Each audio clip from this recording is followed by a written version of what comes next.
Sabi ni Tito Eagle Trading, naka 25 trades na po kasi ako. 3 loss, tumama po ang mga drawing ko and conviction plus tipay. Emotion lang talaga kalaban. Nadoble na po capital ko sa demo. Plan ko po mag-reel na. Nako, wag muna Tito Eagle. Teka muna, pigil muna. 25 trades pa lang yan. 100 trades tayo. 100.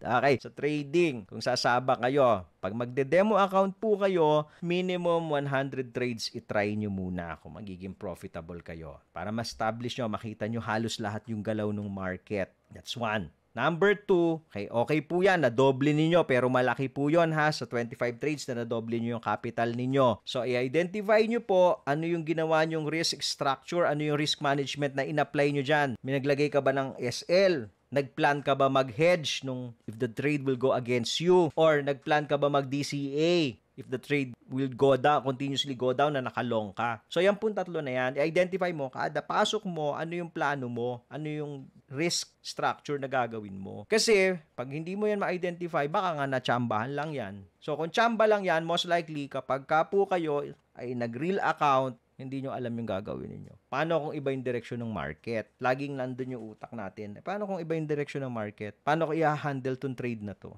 Kakat ko ba to? DCA ba ako? Hedge ba ako? Follow for more Tito Moves!